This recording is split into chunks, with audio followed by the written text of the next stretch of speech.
Let me tell you something most founders don't realize until it's costing them sales. Storytelling isn't a nice to have. It's not a marketing trend. It's not for influencers. Storytelling is a core business skill. And if you're building a brand in 2026 without it, you're not invisible because your product isn't good. You're invisible because people don't feel you yet. I'm Ezykane, and in the next 9 minutes, I'm going to fix the storytelling mistake that's keeping your brand forgettable. Let's go. So here's what I see all the time. Founders come to me saying, Izzy, my messaging feels off. People don't get what I do. I'm losing deals to people less qualified than me. And when I dig in, it's never a messaging problem. It's a storytelling problem. See, here's the uncomfortable truth. You could have the best products, the best service, the best qualifications.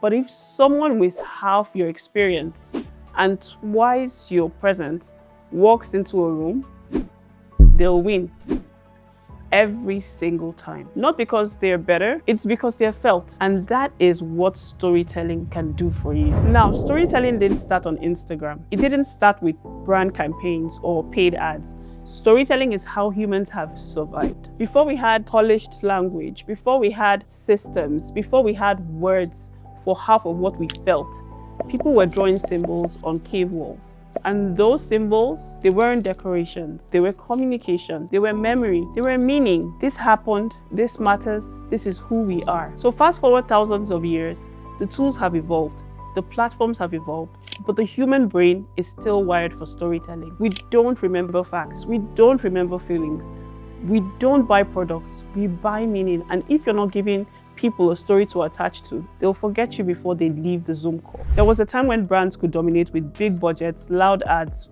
perfect visuals. That era is over. Today, people don't just buy products. They buy context, they buy identity, they buy belief. They want to know who is behind this brand. Why does this exist? What does it stand for? Do I trust this person? And if you can answer those questions in a way that makes people lean in, then you're just making noise. This is why purpose-driven brands are thriving even in overcrowded markets. And that is not because they're louder, but it's because they're felt. Okay, pause. Let me show you what I mean, because this is where most founders get it wrong. There are 4 brands doing this exceptionally well right now. Glossier, Gymshark, Spanx, Brother Veils. They don't just sell products, they invite you into the journey. Let me break it down. Glossier beauty brand has $1 billion valuation, but Emily Weiss didn't start with a product launch. She started with Into the Gloss, a blog where she brought people behind the scenes of the beauty industry. She showed you the makeup routines of editors, the skincare secrets of models, the real lives behind the glossy magazine pages. By the time Glossier launched, people didn't feel like they were buying from a beauty brand. They felt like insiders, like they'd been there from the beginning, like this was their brand too. That's founder journey storytelling. You bring people along before you ask them to buy. Then there's Gymshark. Ben Francis, he started the brand in his garage when he was 19. And here's what he did differently. He didn't hide the messy beginnings. He built in public. The early days of sewing gym gear on his grandma's machine, shipping orders from his parents' house, growing from zero to $1 billion brand, and showing every step. That transparency, it didn't make people doubt the brand. It made them trust it more because they saw the work, they saw the sacrifice, the realness. And when you build in public, you're not just selling products, you're building belief. Or look at Sarah Blakely and Spanx. She didn't just create shapewear.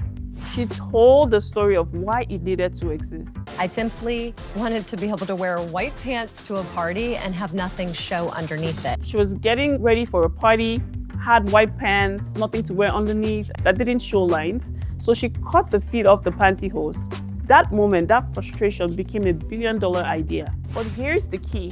She didn't just tell the story once and move on. She kept showing up behind the scenes of the product development, celebrating wins, sharing struggles. She made the founder inseparable from the brand. And when you do that, people don't just buy the product, they buy into you. Then there's Aurora James and Brother Veils. luxury footwear brand rooted in African design and craftsmanship. But what makes it different isn't just the product, it's the community. Aurora didn't just build a brand for Black women, she built a brand with them. She showed the artisans making the shoes, she centered African makers, she created 15% pledge, holding retailers accountable for representation. When you create belonging around your brand, people don't just shop with you, they advocate for you. They defend you, they refer you, they become part of your mission. That's not marketing, that's movement. Here's the truth most founders don't want to hear. People don't buy when they understand you, they buy when they feel connected to you. Storytelling creates emotional investments, community loyalty, and long-term brand equity. And the thing here is that you don't need drama, you don't need a tragic backstory, you don't even need to overshare, you just need the truth. Because people don't need inspiration, what they need is relatability. They need to see themselves in your journey. And when they do, that's when they buy. All right, so how do you actually do this? Let me give you the framework. Number 1, founder story.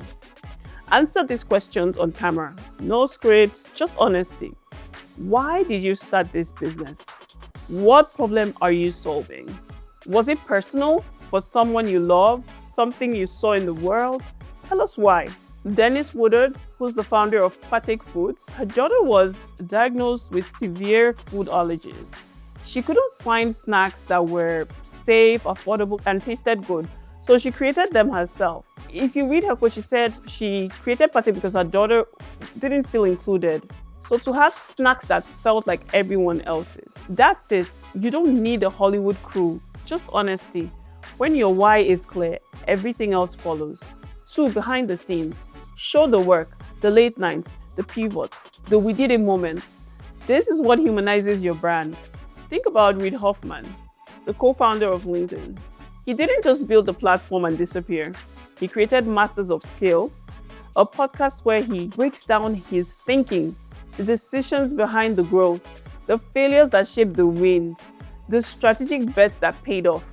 People don't just want the polished final product, they want to see the work behind it, the decisions, the doubts, the we almost didn't pull this off moments. That's what builds trust, and trust, that's what converts. 3 is the community storytelling. You want to host events, show up, film your community, let them tell your story.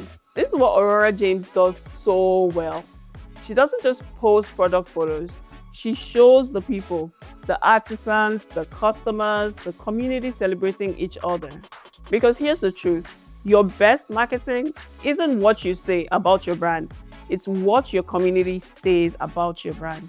So give them something to talk about, not through transactions, but through belonging.